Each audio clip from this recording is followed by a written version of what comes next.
Bonjour. Alors voilà, vous avez vos résultats en termes de réaction préférentielle au conflit. Les sommes sont faites. Vous avez probablement un ou deux styles privilégiés. Ce que nous allons voir maintenant ensemble, c'est en fait qu'est-ce qu'on peut observer quand quelqu'un manifeste ces styles-là. D'accord ? Ce n'est pas seulement une question de savoir pour vous, mais c'est également une question de le savoir quand vous rencontrez quelqu'un. Alors vous savez qu'il y a donc 4 réactions préférentielles au conflit.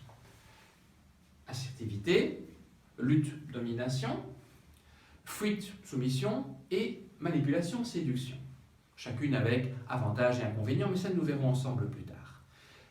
Alors, c'est intéressant de savoir que si on regarde les recherches qu'a fait Henri Laborie sur le sujet, il y a en fait, ces réactions préférentielles viennent de 2 constellations de cerveau différentes.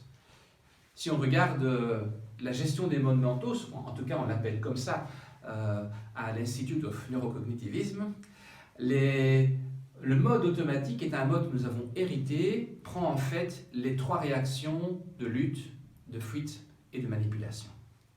Il existe un autre mode de réaction au conflit qui est le mode adaptatif. Et vous voyez en fait sur le slide que les zones du cerveau ne sont pas les mêmes. Les zones du cerveau qui sont excitées ne sont pas les mêmes. Et le mode adaptatif, c'est celui que nous avons développé au fil du temps et qui nous permet de nous adapter le mieux possible en fait au conflit, à tout ce qui se passe. C'est ce qui nous permet de ne pas réagir comme des simples mammifères ou des reptiles, puisque ce modèle remonte jusque-là. D'accord ? Qu'est-ce que vous observez par rapport à quelqu'un qui a une réaction de lutte-domination ?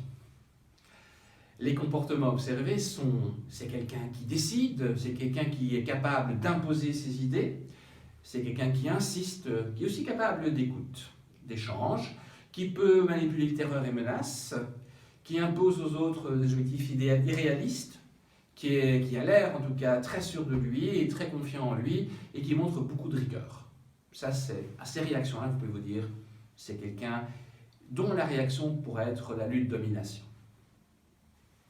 Déjà rencontré quelqu'un comme ça ? L'autre solution, c'est la fuite-soumission. Là, les comportements observés, c'est « je ne prends pas position ». Pourrions-nous arrondir les angles ?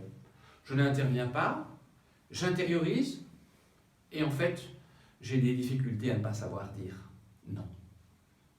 Voilà, ça c'est la fuite-soumission. De nouveau, on peut imaginer que dans certaines situations, c'est plutôt ce genre de réaction qui arrive. Pour ce qui est de la manipulation-séduction, les comportements observés sont intéressants, n'est-ce pas ? Charismatiques, personne sûre d'elle, respectueuse et à l'écoute.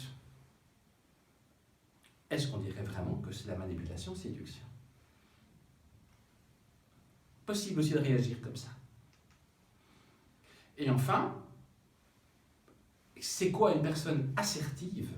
La personne qui utilise ces systèmes adaptatifs, eh bien c'est quelqu'un qui est capable de pratiquer en même temps l'affirmation de soi, donc c'est-à-dire que je suis ouvert à ma propre affirmation, que j'ose la transmettre avec calme, et c'est bien là où il y a une grande différence avec d'autres styles, sans excès et sans minimiser. Je suis qui je suis capable de le dire, et en même temps je suis capable d'écouter. Donc je suis également ouvert à l'affirmation de l'autre. Si je ne l'entends pas, je l'invite à s'exprimer, parce que c'est important pour moi. Et enfin, je m'efforce de l'écouter et de le comprendre.